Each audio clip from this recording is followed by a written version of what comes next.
There's a passion for basketball in the community, and we have a lot of people in the community who've had past experience.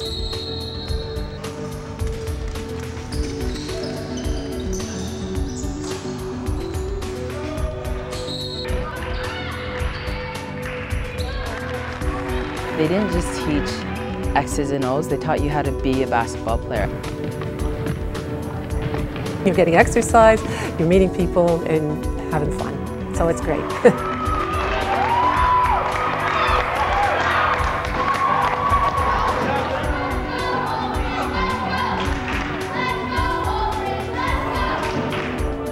The association sort of officially started 1980-81. In the beginning, there was just a group of young 8- and 9-year-old boys that wanted to play basketball. And it was modeled after the Brookwood Club in Montreal. They got a team together, they did some practicing in one of the local schools, and then went and played a few games. And again, it was boys only, house league, up until like 1990, I guess. They had totally operated out of Gloucester High School on Saturday mornings. They'd play all the games for all the divisions. The organization, since its inception, 25 years, started as one team, and it's grown to be so much in our community, where, you know, for a couple of years we were the second largest basketball organization in the country. They have a vision, a mission, they have policies, they have a constitution, they have bylaws. So it's a well-oiled machine, if you want to. Back in '95 there was probably around 6 or 7 teams, nothing like it is today. The thing that I believe that makes the Gcba such a great organization is the ability to reach out to the community and bring, again, 1,200 children into gyms on Saturday morning.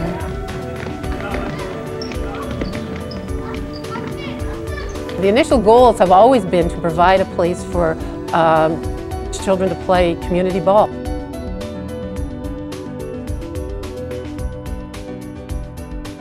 They seem to attract very competent coaches at the house league and certainly at the competitive level that attract players, keep the players here, and that leads to an organization that is self-sustaining. There's a lot of aspects to why the Gcba is so good and so effective, I think. I feel strongly the volunteer contingent is a huge part of it. The organization of the volunteer contingent has a huge part in its success.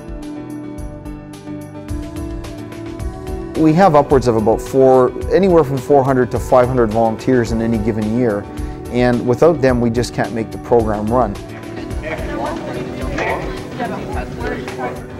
The volunteers are the lifeblood of the organization, and they are, without it, nothing runs. You can have all the infrastructure in place, but without the people in there, with their enthusiasm, with all their help, and with all their contact with all the people at all the different levels, nothing works. There are hundreds and hundreds of people over the 25 years who gave it their time, and they're not just parents. We have been really, really fortunate to get people from the community who have come in and coached, who volunteered in other capacities for the love of the game, for the love of giving service to the community. And I think that's one of the reasons this organization has survived the way it has. I believe it's that we have a grassroots program. Having the children playing in a house league program gives them the opportunity to develop skills at a young age appropriate skills, so that if indeed they do have an athleticism or a talent or a special capability in basketball, that they can move into an elite program, in the competitive program that we offer, and then in some of our even special cases moving into our provincial teams. Last year we had probably about 1,000 children registered in the Gcba. Probably over 300 of those 1,000 players were girls registered in the house league program. When I became the president of the Gcba in 1991, the task was to start a girls program. So I made a commitment that the first year I would introduce a girls program. And Mr. O'Connor was supposed to take over, but Sherry Cornell, his sister-in-law, took it over. And from that day on, the girls program was very successful.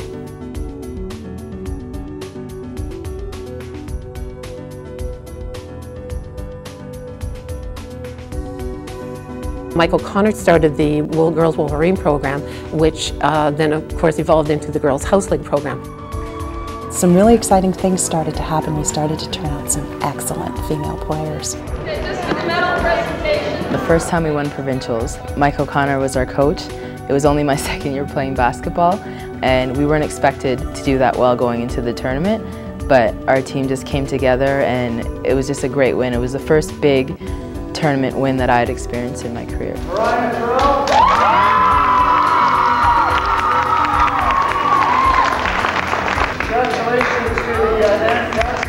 This is the original Michael Connor Memorial t-shirt for the first tournament that happened in 1996.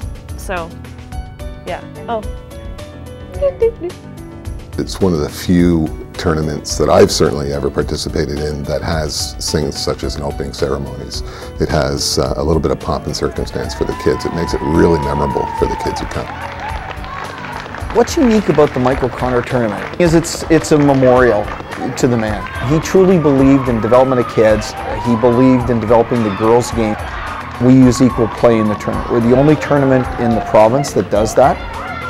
That is one of the best things about the tournament, is that it's not about winning, it's about playing.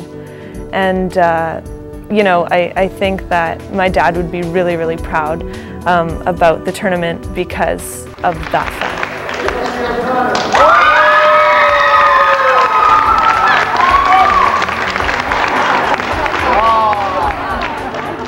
So I think as a legacy, I would say that his support of girls basketball was probably the strongest thing. And his great belief in the power of personality involved in sports and good sportsmanship, like, you know, showing all those very important aspects of what you want a child to learn, you know, in life in general.